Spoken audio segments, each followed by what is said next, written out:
Good morning, everyone. Welcome to the next edition of Coffee and Conversations.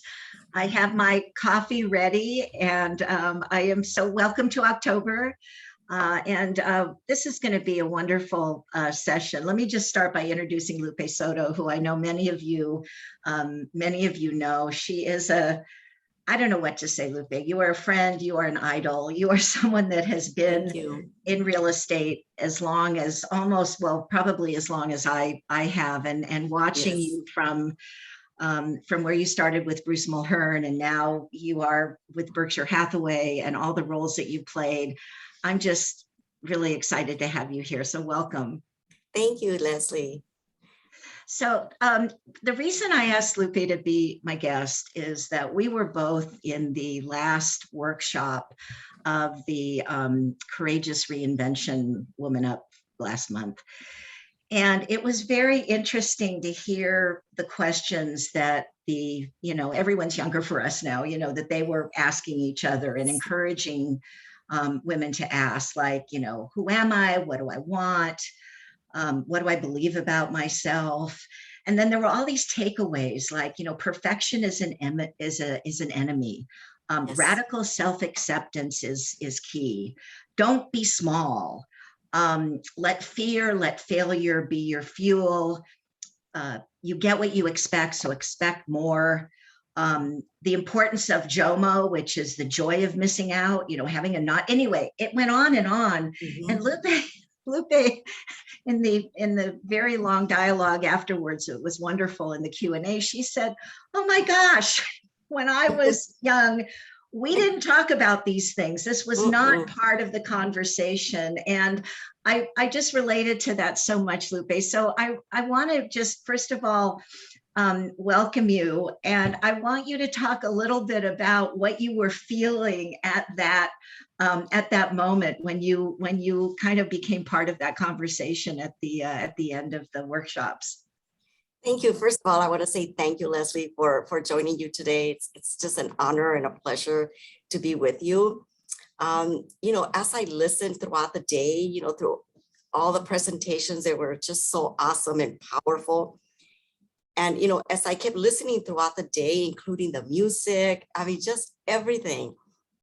Yeah, the energy was incredible. It was awesome. I mean, it was so well put together, because where we were in each step of the way, there was a different tonality of sound behind us, where it gets you more and more and more excited. It reminded me when you do the fire walk with Anthony Robbins, the music really, really helps you get through the walk.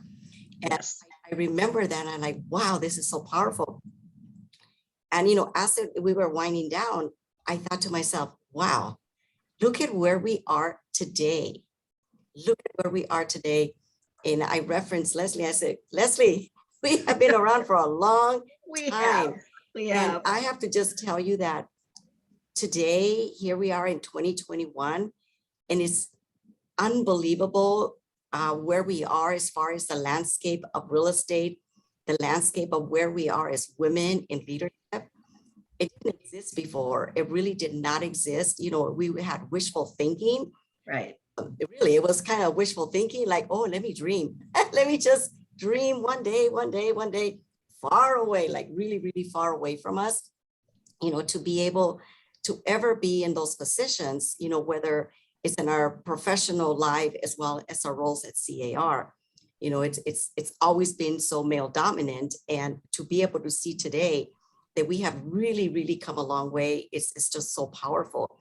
But, aside from that, the conversations as to, how do we look at ourselves within? I mean, we never had this kind of conversations, I mean, it's like, well, within, what are you talking about? What do you mean? We get up, we go, we work. And, you're not thinking, let me do an analysis of, my behavioral patterns. Let me see how I'm going to analyze, what I'm doing. And I mean, it's just so different now, because at the beginning of my career, you just go and the power comes within you. It comes from your within motivation as to where you want to go.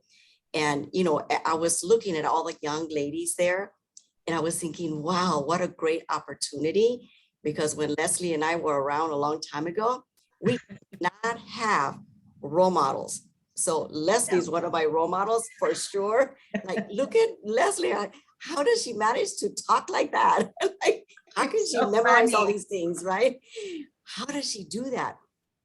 But now today, when we had that session, it's like we're full of talent, where they feel so comfortable, Leslie, talking. Right. They are, talking about, what they want to believe in. And, what was really, really great is that there were, some of our participants were not necessarily, our 30 or 40-year-old members. They were all different ages. Right. It's awesome to be able to see others, maybe in their 50s, 60s, whatever, that actually, waking up thinking like, this is different. Right. What? I could enjoy this too. One of the ladies said, look, right now I could dress however I want. I could wear the shoes that I want. I don't have to worry about this. I don't have to worry about that. Well, guess what? We did have to worry about. Oh my God, do you remember the perky bow that was like a stand-in for a tie? And you always wore a suit and a white blouse and heels, and that was what you did. Yes. It was very, very circumscribed back then. It was the expectation. And here, I always remember, being a young joint venture partner, that I would literally run into the managers' meetings at 7:00. And I would walk in there and I was the only female, plus I was Latina and a female. And all the men, there, probably there an hour before for sure, having their coffee and just chit-chatting. And I'm like, phew, I just dropped off my son. I told him to drink faster. Honey, we only have 2 more red lights. You got to finish eating your breakfast. Hurry up, hurry up, hurry up. And it's like, I'm buttoning, I'm doing my mascara really fast in the red lights, right? Phew. I get there and they're like, oh, what the hell? Who's that? And you mentioned yesterday that they had all had odds on how long you were going to last, and it wasn't very long, right? No, so I didn't even know that they were doing that until obviously, after, I was #1 for multiple years. They had honored Mr. Mulhern, honored me with an unprecedented award for, being a profitable branch, for over 4 years. And then they started to come out and tell me that they had bets that I would not last for 3 months. Oh my gosh. Lupe, I was remiss in not giving you a formal introduction because I was so happy to see you this morning and I just kind of got in with it. So would you just give everybody, I think a lot of people do know it, but for those that don't, just like a thumbnail sketch of kind of education, and then you got into real estate and how that looked, just so they can get the context for your career. Yes, I do want to let you know that I was born in Mexico. I came to the United States when I was 10 years old. My parents are very humble. My mom was, because she's retired now, obviously, was a seamstress, and my dad was a mechanic. So it was very, very different. And I remember my counselor telling me that I was crazy to go to USC because, I really studied. I wanted to be a better person. I wanted to follow the example of they're not my blood grandma in Mexico, but there were very, very well-to-do female businesswomen, which was extremely different in Mexico. Your first mentor, right? Yes, both of the ladies, the mom and the daughter, they were businesswomen. They had a store, it was a deli, you name it. And I would think like, one day, maybe, maybe I could just do that, right? So when I was in high school, thinking about, what I want to do, moving forward, I thought about, I'm going to go to college. And my counselor kept saying, no. You go to East LA, ELAC, right? Right. East LA Junior College, and you will be a bilingual secretary. You're going to be just so awesome doing that. And I was like, And my French teacher kept telling me, no, you're going to go to Cal State LA and you're going to become a school teacher. And like, okay, what I want to do, what I want to do, what I want to do. But he was so helpful in helping me, fill out all these applications to different schools. And because I had no money, so the $50 application fee was waived. So I applied to so many different schools, and I did end up going to USC because my dad would not allow me to go anywhere else. Okay, that was far enough already. I grew up in Boyle Heights, so Boyle Heights is not that far from USC, right? And it was far enough, and that was it, right? That was it, yes. Wow. So, at USC, I had a great, just so honorable for me to be at USC. I did graduate as summa cum laude, although during that time, my first year was very, very difficult, very, very difficult because my English teacher would not allow me to sit in the front. Okay. I would walk in the class and I'm only 5 feet tall. So it's like, all the ladies, they were very tall. Like, remember, I come from Boyle Heights, so most of them are Mexicans. They're shorter than most people, right? Than most of the Anglo-Saxon people. They were like so tall. I'm like, oh my God, what are these people that are so tall? It was an experience for me. So I'm like, I better sit in the front. And the teacher would always come to me and like pretty much tap on my shoulder, like, back there. Wow. And I would say, that's terrible. Oh, I know. And I would look at, at first, Leslie, I have to tell you, I did not understand why. I was so naive. Being in Boyle Heights, you're just like in that environment, right? And when I finally got the idea, the lady doesn't want me here because I'm Mexican, get to the back. That I realized, and I remember going home crying, thinking I should have listened to my counselor. I should have gotten to ELAC and not this. Right. And she would just so mean. She would not let me sit in the front, like, you sit in the back. And anytime that I would turn in my papers, she would say, not good enough. And I kept telling her, can you tell me why? And finally one day she said, you're never going to be able to write because you speak Spanish.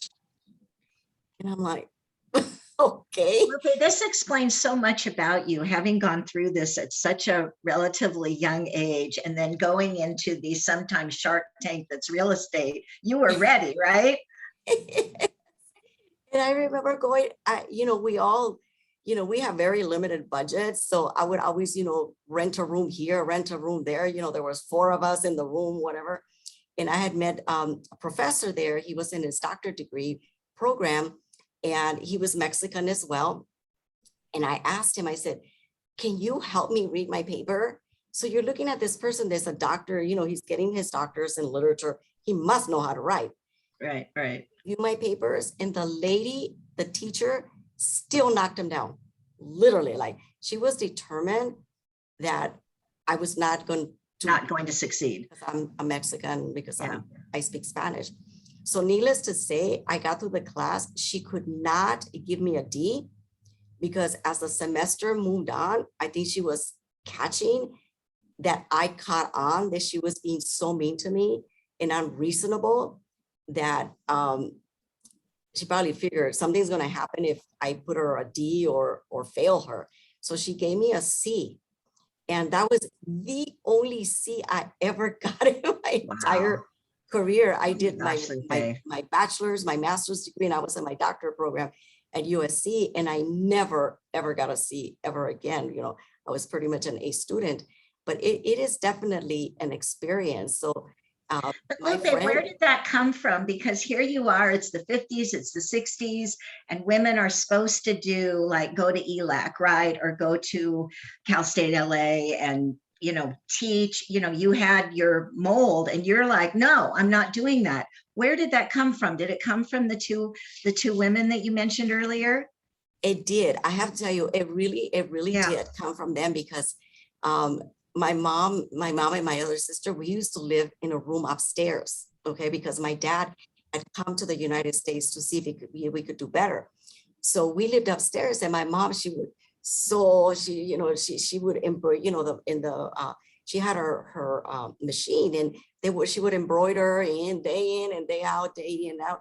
And I would look downstairs. Okay, they had like an atrium. It was a beautiful home, and we just had this room way up there, right?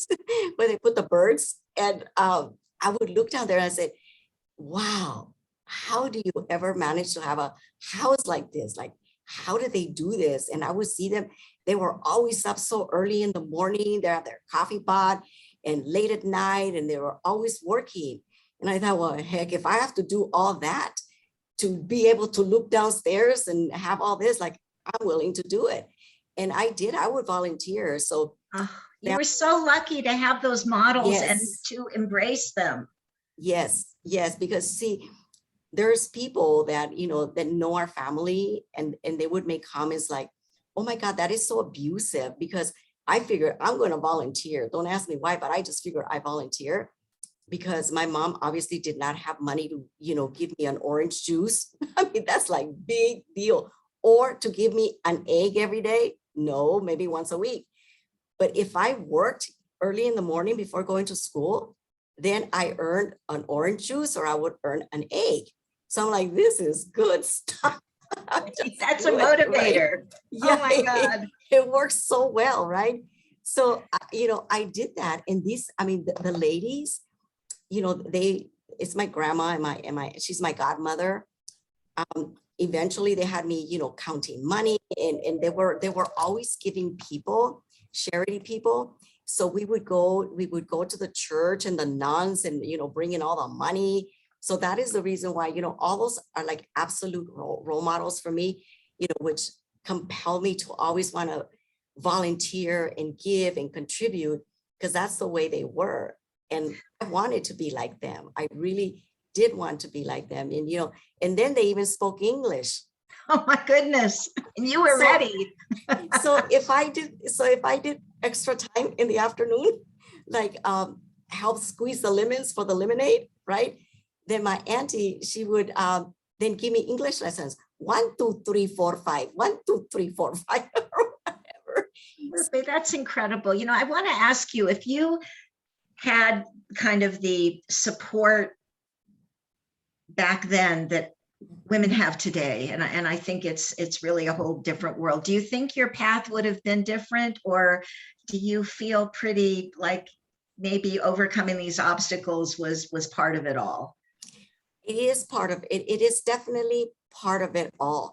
And, you know, one of the things that I do, you know, I don't want to forget saying this, is that, you know, when we, and I'm talking about not our generation, but the younger generations, you know, as we're talking about diversity and, you know, people looking for opportunities today, is that we must never forget where we come from. Okay. And, you know, how people interpret things, because I'll tell you, my father did not allow me to go back home anymore when I went to school. It was like, that's it. You leave the door, you know, the Mexican machos, right? You leave the door and you're gone, because you're supposed to stay home, get married, have kids. Like, no. I just am amazed that you were able to say, great dad, I'm going. Yeah. And you know why? Because my mom, and I know my mom must have been in big trouble, Leslie. I know. My mom, you know, after he said that, my mom came to me and she said, you go. Oh my gosh. You're in trouble. And she says, I am not going to take away something that I cannot give you. It's true. Wow. That was so What an powerful, Leslie. It really, what an really was so incredible powerful. Right. story. So And there were it two was- things I wanted to mention, and one, it kind of dovetailed into, as I looked at your bio, and there were maybe 6 pages of organized real estate, charity positions over decades. And it really blew me away. I mean, I obviously knew you've been involved in CAR because that's where we started interfacing many years ago. But where does that come from? You know, that not only are you kind of pushing through these hurdles that are in front of you as a Latina in the 60s and the 70s and 80s and 90s, but you're giving back to so many organizations. Like where does that come from? What is the drive there? I would say that the drive comes from being, because our communities lack role models, absolutely lack role models. Right. Because Right. I cannot ever remember, Leslie, in my high school, that I would see a Latina, you know, leader or Latino, you know, whatever. We were just not in those positions. And when I went to USC, I obviously figured out that there are many opportunities out there in the world. Okay. So I felt so strong that we have to reach out. We have to give back. It's never, never a one-way street. Never, never, never. You give and you take, you give and you take, you give and you take. So for me, it has been, you know, something that has been, I'm very passionate about that, because I wouldn't be here if, you know, if I had not had role models. You know, going to CAR was so awesome for me because I was exposed, you know, to seeing so many great people and very smart, very brilliant people, you know, that again, you know, we're kids. At the end of the day, we're kids and we still dream. We dream, Right.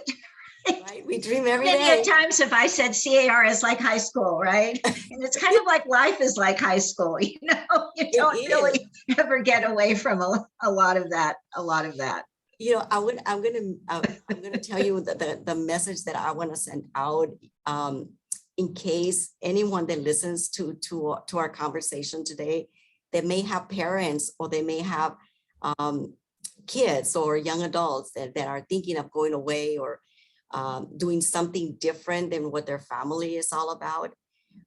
As I mentioned to you, my dad was so upset that I left, and I was devastated that I could not go home. I could not call my mom, you know, and here I am in the USC environment. It's like, it's crazy, right?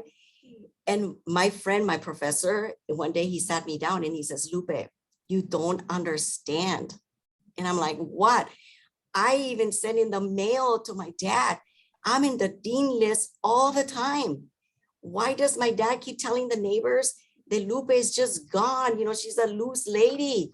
She's out in the street. She don't want to be home.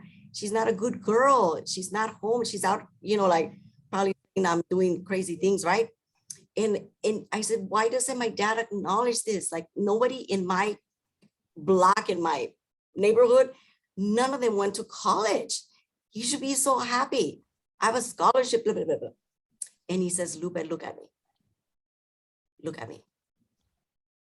What do you think your dad knows about being in the dean list? I'm like, nothing. Nothing. Right. It's nothing, right? Right. What does it mean to your dad that you are at USC? Nothing. Right. Right. It's not his world. Right. It's not his world. So I say this because we have to be so sensitive to that maybe your mom, your grandma, or someone, you know, doesn't agree to something that, you know, our young people are doing today. But it's so easy to criticize them without knowing that they don't know. Right. And you don't know what you don't know, right? They couldn't support you. And I hear this so much in the, you know, in a Latino community for sure. Right. The girls, you know, not being good girls because they're leaving to college, they're, you know, renting their apartments or doing this or doing that. But it's not that they want to be bad. Our parents never want bad things for us. They just don't know any better. They've never had that experience of being out, you know, being businesswoman, being businessmen. It's a different world today, you know, because we've had the opportunity. But I'll tell you, Leslie, there are thousands and thousands of girls right now in high school and in college that are facing exactly the same scenario. Right, right. And your visibility as a leader in the real estate industry, in the Latino community is so important, right? I mean, because there aren't that many of you. No. Right? there really aren't. So let me jump ahead and talk to you about your real estate career. Like after all the success at USC, you go into real estate. And was Bruce Mulhern your first boss mentor coming out? Tell us a little bit about how you got the support to make the jumps to get into the industry. So I was originally a law student. I was a pre-law student. So I was all set, LSAT, the whole thing, right? And then little did I know, you know, after I got accepted to go to law school and everything, that I got my paperwork, I realized that at USC, you're not allowed to work. You can't do work study for 2 years, okay? So I'm like, how am I going to eat? How am I going to live? So that, I mean, just wiped out my whole dream of going to law school. So I had to make an absolute quick turn. So I went into a master's program in education. Right. I became a school teacher. Okay. So I was a school teacher with the goal of being a superintendent of schools. Okay. Little did I know about LA Unified School District. I got a rude awakening, right? Okay. I learned Yes. very quickly that that's not going to work. I was always in trouble because I was very innovative. Instead of, sitting down, A, B, C, D, E, A, B, C, D, E, ABC, I would take the kids outside and it was not recreation time, but I would take them out anyways. We would jump the rope. We would do all the hula. And of course, that's not in the curriculum. That's not how you teach the ABCs. So it's like you get inside your room again and sit down all the kids and you do the ABCD. So needless to say, not a good career choice for you.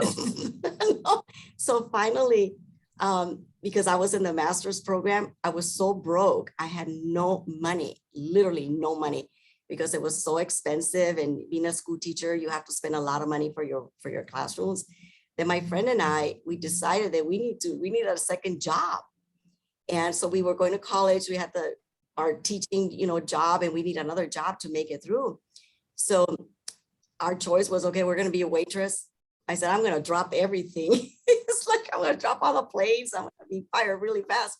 So she says, you know what, my uncle in Montebello, he has a real estate company. We can go and work in real estate. I'm like, whatever, because I'm going to drop all the plates.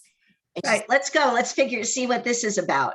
Yeah, so I got my real estate license, and my first broker, Betty Norris, she was a boutique company, very solid businesswoman. I mean, in Montebello?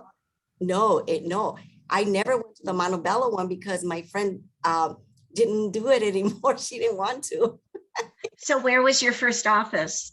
Oh, my first office was Century 21 Ascot in Westwood. Oh my goodness. Wow. I didn't even know where that was. All I knew was that it was more cost effective going from USC to going there than to drive to Montebello, because I had pennies. Okay.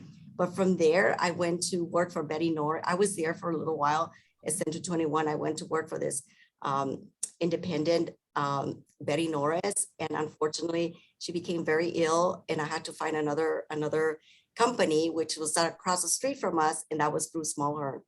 And I have to tell you, Bruce Mulhern has been an absolute mentor for me, has taught me so much about business, and learned. He was an incredible person, Incredible person. An icon, really. Miss him a lot. And, so when someone is being tough on you, be grateful for that. Be totally grateful when you think like, oh my God, he's been a boo-boo for me. Like, no, it's for your own good. Right. He's teaching you, and he taught you. How long were you with Bruce? Oh my gosh, 16, 17 years. Wow. He was my joint venture partner for 14 years, because after I came to his office, he was so disorganized. I mean, he's not there.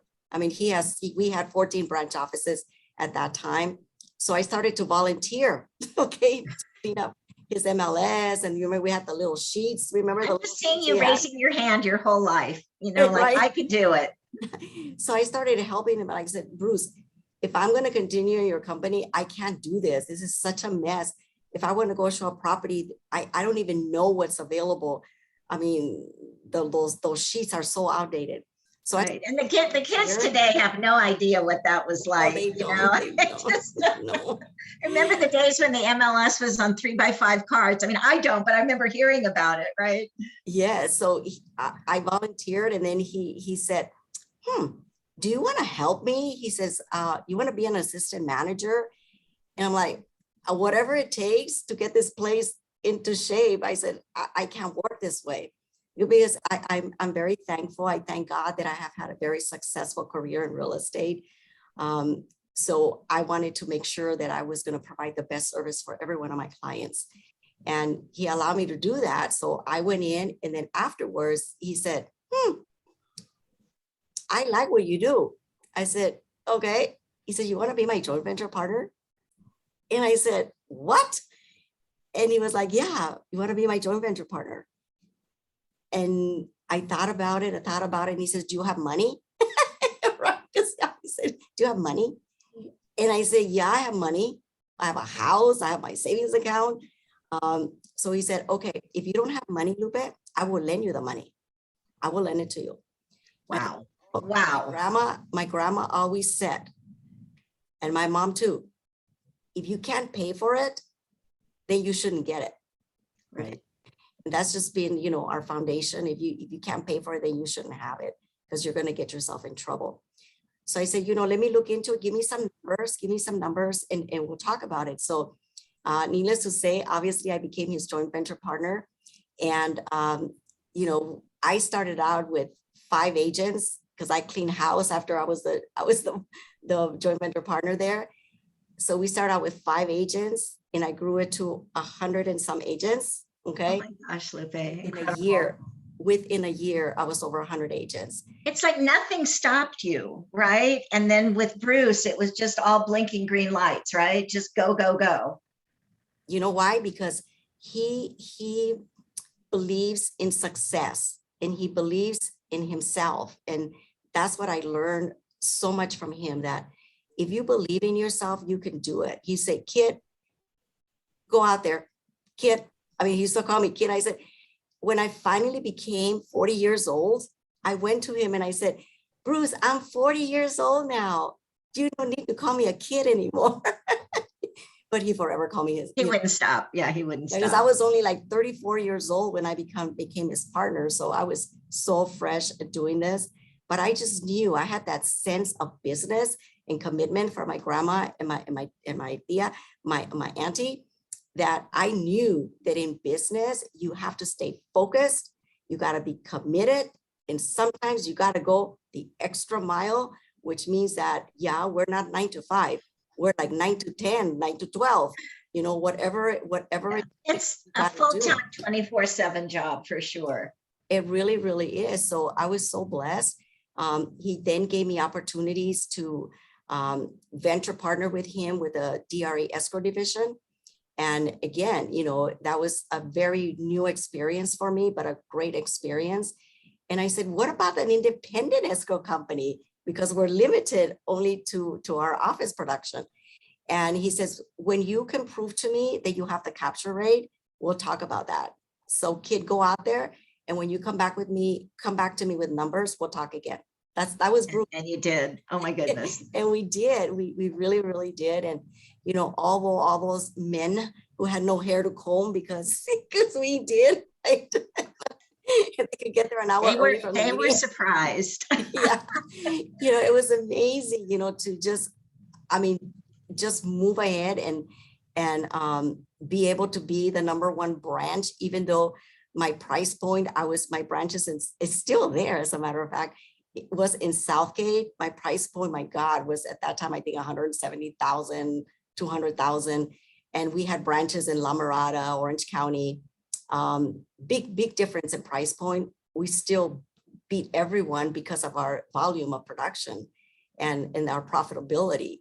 So it was such a great experience for me. And I have to say that after my dad passed away, I had this urge in my heart, you know, that you got to do what you got to do. Life is so short. I went into that mode of life is too short, right? And I kept telling myself, Lupe, what else do you want to do, Liz? I had this, like, Lupe, now I think back and I think, like, Lupe, calm down. But I wasn't calmed down, Leslie. I was in a rush, like, life is too short, life is too short, life is too short. Yeah. That's what I want to do. My dream is to train managers because I knew in my heart that one of huge deficiencies in our industry is that the realtors do not have a business mindset. Right. They don't see themselves as running their own business, which is a huge problem. Yes, right. So we go to seminars, run your business like a business. Well, we are in business, right? We are in business. So I knew that, which was one of the motivators for me to go into a partnership with Bruce, to be able to develop agents, they would be business people, not agents. So after I accomplished that, I really felt like, Lupe, it really comes from the top. It really comes from the top. It's the Right. leadership of every company as to the culture of an office. So I figured that's really what I want to do. Well, it also sounded like Bruce realized that there were things that he wasn't good at that you were good at. And I want to ask you just for a minute about technology, because when you look at the arc of both of our careers, right, we started with typewriters and we're ending on the cloud. And how did you make that transition along the way? And did you have like younger people help you, or were you kind of just, I can do this? It's just such a big change in how the business is transacted and communicated and all of that. I mean, it's kind of overwhelming when you think of the changes that we've been through. I'm just kind of interested how you navigated that.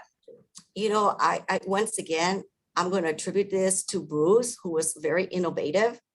I was one of the first offices that had a fax machine. Okay. Oh my gosh. Everyone's like, what's that? That paper that would fade away. I remember right? the quip machine, right?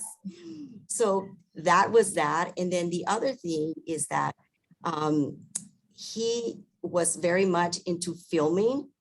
So we were out there filming.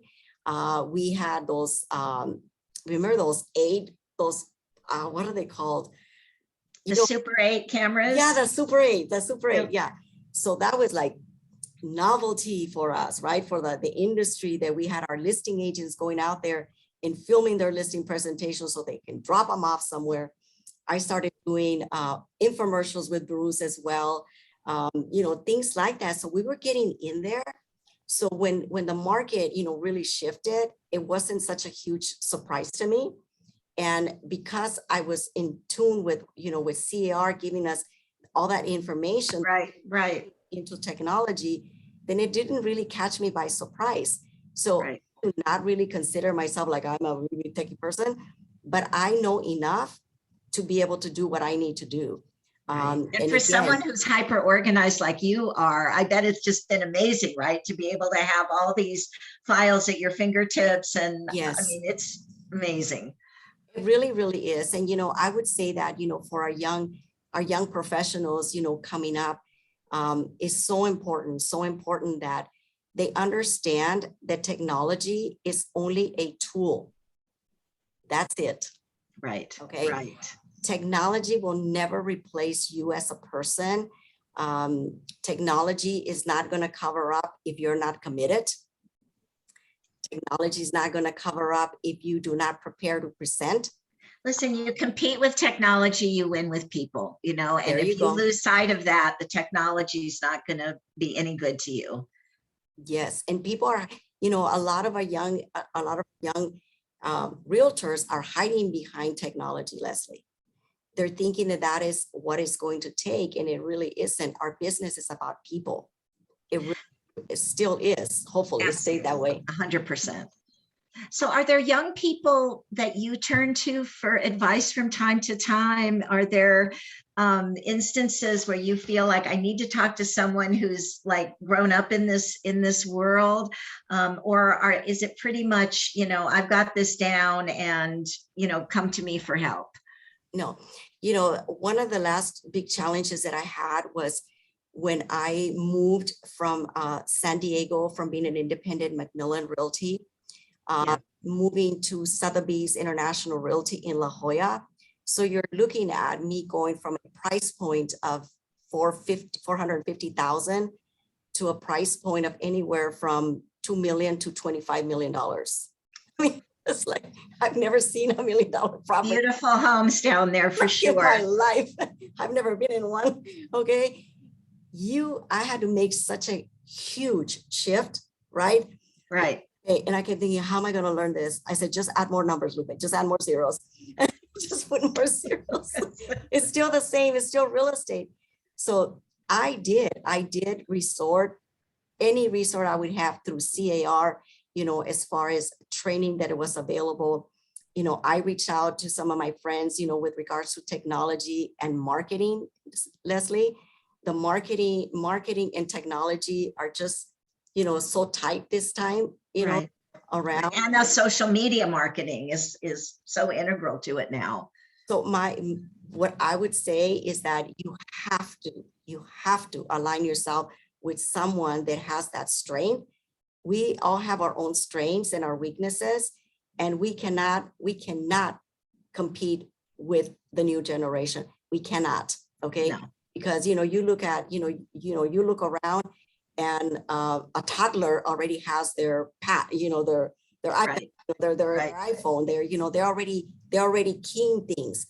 That's the way, they're brought. It's like their brain is developing with these capabilities, whereas certainly for me, it's just always a little bit of a leap, I know it really, really is. But, we just have to we have to just accept where we are and know that there's someone else out there that knows more than you do.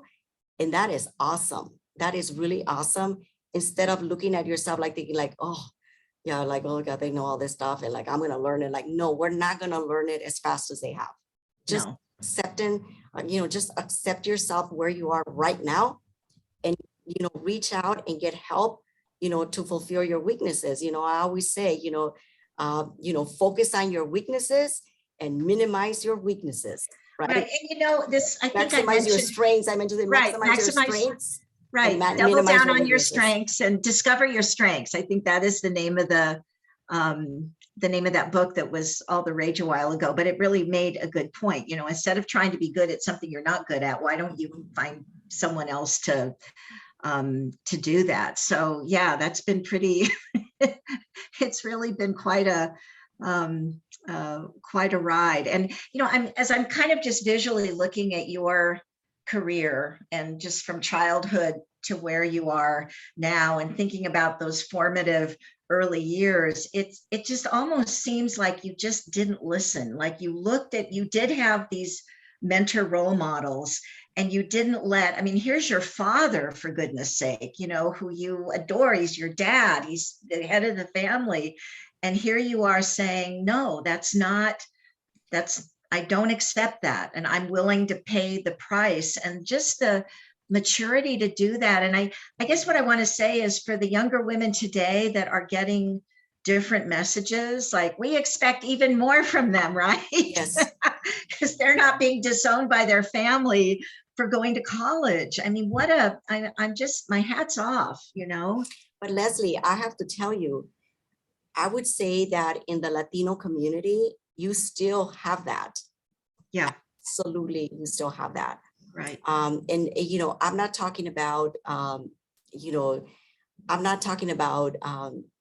young ladies that, grow up in Orange County or La Jolla, or you know what I mean?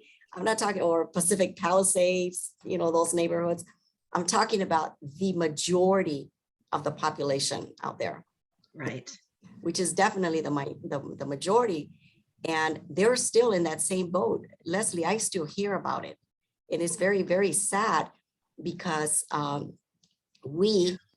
count myself, we haven't done a better job of being out there to advocate the fact that we need to move on. We need to give these young people an opportunity.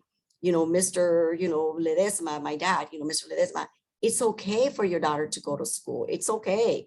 We understand where you're coming from, but here, let me talk to you. Or I just don't think we have done enough, Leslie, out there in our core. I'm talking about our majority of our communities, because I still hear that from the young ladies. Oh, my dad, are you kidding? For me to go where? Forget it. Right. No, and that's really important. This is I don't want to call it a battle, but this is a transition that is very much in process, even with, you look at the Women Up initiatives, and the conversations that we're able to have. And we need to keep having them, and we need to keep spreading the word, because women need to hear this, particularly when they're in their teens and they're making a decision between going out to a party or doubling down on their studies, that there is a world of possibility out for them. But as I think your career really demonstrates, you got to do the work. There's not a shortcut there. There's really not a shortcut, Leslie. And I would see, as I looked around, in our Zoom meeting, with regards to our ladies, that were participating, we have a variety of ages that, they have different needs. Okay. Right. Different needs. And we must continue doing what we're doing, Leslie. I commend you for, putting this all together, because it is so needed. As much as we are participants, we participate and we execute what we think, and we get, you put this together, you execute, right? But know that the mass majority of women are not where we are. They're still, very submissive. They're still, they still don't get it. They still do not get it, and I would say that's not just the Mexican people. I'm going to say across the board. I don't care if you're blue, yellow, purple. It doesn't matter, Leslie. It's across the board. Well, and you look at the statistics, and this is how Women Up started, just looking at the women at your level, in the industry, and there aren't very many of them in a female dominated business, right? Well over 50% of the agents are female. And you're like, oh my goodness, even in an industry where people are used to seeing highly successful women operating professionally, when it comes to running the business, they're not there. No. Yeah. You see my point? I see your point. And it's such a good reminder, because I really don't want to call success. It's just such a relief to be able to just have the conversation and talk about it, when 30, 40 years ago, we didn't even know how to talk about it. So I think that's progress, but thank you for pointing that out. It really, really is. And it takes a village, right? It takes a village. It takes a village to get the message across, and for people to actually see the value of being part of Women Up, of taking the time to listen, taking the time, for God's sakes, invest $500 in your career, for Right. God's, right? I see people are going to go buy a purse, for that amount of money. And I'm thinking, what did you do to educate yourself? Right. Let's be really intentional about the future. Yeah. Like, you look really pretty with your purse, but can you speak about, a subject in real estate, or about or whatever? And they can't. Why? Because they did not invest in themselves. But Leslie, that's part of the picture that I'm letting you know about, is that we still have a mass of women out there that are still stuck. Okay. They do not see themselves as businesswomen. It's crazy. It may sound, I always say, as I mentor hundreds of, new real estate agents, and my very productive agents too, is they're having a bad day. And I said, did you go look at yourself in the mirror? Did you look at yourself in the mirror this morning and compliment yourself for being a business owner? Like, Lupe, you're crazy. Go look at myself. Yeah, I'm a business owner. And I said, you got to do that. If you can't change the perspective, right? If you can't face yourself in front of the mirror and be excited about who you are, guess what? No one else is. Okay. Because you're not excited, nobody else is going to be excited, right? Think about it, Leslie. If you're not excited about what you're going to do when you leave your house, well, guess what? People don't care. No, not care. You're absolutely so right. You have to be the one that is the most passionate to get out there and carry your message that you are a professional, that you're out there to get the job done, And that's an infectious energy when you put that out there. But you're absolutely right. If you don't put it out there, other people aren't going to see it because it's not there. And it's not easy, Leslie. It's not easy to do that every day. It's not easy. We all have our bad, days, crappy days, like there's no tomorrow. And then come the next day, and we have to make a decision, as difficult as it is many, many times, to get up and look at yourself in the mirror and say, oh shit, I look like crap today. Let me put my There are ponytail on. things that we can do. It's like, Well, Lupe, talk to me for a minute about what's ahead for you. What are you looking forward to in your life, in your career, and outside of that? You know, you've worked so hard and continue to work so hard. I know you've got this new position with Berkshire that sounds amazing. So what's on the horizon for you? you know, I would say that I have to tell you that I feel younger than I did before. Isn't that funny? You get to an age where you always thought people were like old, and you're like, life. Yes. It's not crazy. It's like it's it's like I feel younger now than I did before. And I don't know, maybe it's just a sense, I don't know why, but I just do. I look around, my peers, my colleagues, right? And they're so much younger, but they have no energy. Right. Like, Right. like dragging their feet. And I'm like, okay, move out, move away, because I'm coming by. I'm at 50 miles an hour and you're at 10 miles an hour, right? So, I really see myself as continuing to contribute. My goals, when I do retire, is for me to contribute. That is like, people say, what are you gonna do when you're gonna retire? I said, I'm gonna have lots of fun, because I'm a person that loves to have fun. I like to party. I like to dance. I like camping. I love to camp. I like to, travel. And I can't do that all day long.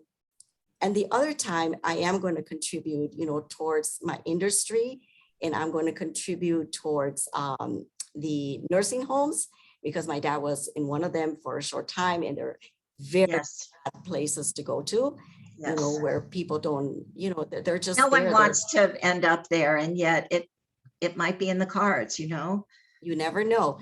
And they're like a piece of furniture. They wheel them out and they wheel them back in every single day.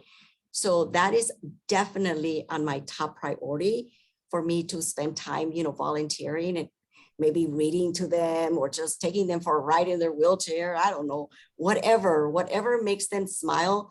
I definitely want to do that. And, even though our industry is evolving very fast, we still have something to contribute, because real estate will be real estate. Right. With all the technical changes, bottom line, real estate is real estate. Right. Okay. Right. You have a buyer, you have a seller. And regardless if you were in 1990 or, 2021, the needs of the buyer are the same that they were back then. They need housing, they need shelter, right? And a seller needs to sell to go somewhere else, or do whatever. So the needs continue to be exactly the same. The delivery is different, but the need is the same. So even though I'm older than somebody else, right, I still get it. I still get it. So I can still contribute, Leslie. Lupe, you are a force of nature. That's the only word that comes to mind when I sum you up. So listen, as we kind of close the conversation out, this has been absolutely delightful. Are there any parting words of advice, wisdom, or reflection that you'd like to share with the group this morning? The first thing I want to say is to believe in yourself. See yourself being there, and that's something that people always say, just picture yourself, being there, picture yourself being there. It's different than believing in yourself. First, you got to believe in yourself before you can see yourself there. You have to be able, to know that when you say, I believe in myself, that carries a lot of weight, because believing in yourself has a complete file cabinet, okay, behind it. Right. A huge file cabinet behind it, which means that you are to believe in yourself. You're committed to learning, to practicing, to rehearsing, to going the extra mile, to be disciplined. Be prepared. Be prepared, be professional. It doesn't matter, how you feel. You gotta project being the best. It doesn't matter how you feel, because the person in front of you can care less if you had a bad day or not. I always say, every time you're in front of a client, anytime you're in front of whomever, is your performance. You know, I always say it's a performance, and the people don't know that you had a bad day, and they shouldn't have to experience a duddy performance. They shouldn't. They really shouldn't, Leslie. Look, even a Zoom call, you're on stage. You know, everyone on a Zoom call is on stage, whether you're in the conversation or not. And that's an opportunity to project all of that. Yes, and you know, once you believe in yourself, Leslie, then the opportunities are endless. And remember, you know, just because you say that, oh, I believe in myself. Oh, yeah, I believe in myself. Remember, you have the file cabinet with you. And in that file cabinet comes all the requirements that are going to be necessary to actually put you in a position to be able to execute who you say you are. Right. That's the right work part. Right. That's the work part. And, Yeah. and you know, your image, your reputation, just we have to watch that, because you could never, ever buy your image or your reputation. You earn that. So I don't care if you're rich or multimillionaire or whatever, you can't buy it. No, and you earn it every single day. You certainly do. So that would probably be my best, you know, advice to anyone, you know, coming into business. And us as women, more than anyone else, we must be strong. We must believe in ourselves, and we could do this. Yes, we can. It's our time to be up. Gosh, it really is. Women up. And women up. Lupe, thank you so much. It's so good to see you. Oh, And Leslie, it's just wonderful to have some time to really hear your story and hear some of your thoughts about all the things you've done. I just want to thank you for being kind of a beacon of light and hope, and you know, professionalism in all the ways that you define it. You're amazing. So thank you, Leslie. I went home and I share with my son, and he's like, Mom, you're gonna be with who? Leslie, the economist. He's like, yes. Oh, Mom. Because for us, Leslie, it is such an honor for me. I never ever imagined being in this position right now, to be able to have a one-to-one conversation with you. I never imagined, because you have always been in a pedestal. You're the economist, you know, it's like, wow, you know, she's way up there, you know, you're a role model. You're a definite role model. So for me, Leslie, it is an absolute honor for me to be able to be with you today. I just humbly tell you that. Lupe, thank you. Thank you for saying all of that. And I will say from me to you as well. And I think owning the, I don't want to say power, but owning the influence that we have, and using it for good is a wonderful thing at this stage in our lives. So yes, all the best to you, and I can't wait to see what happens next. And just thank you for being with us today. It's been wonderful. Lots of love. Thank you, Leslie. My pleasure. Bye-bye. Bye-bye.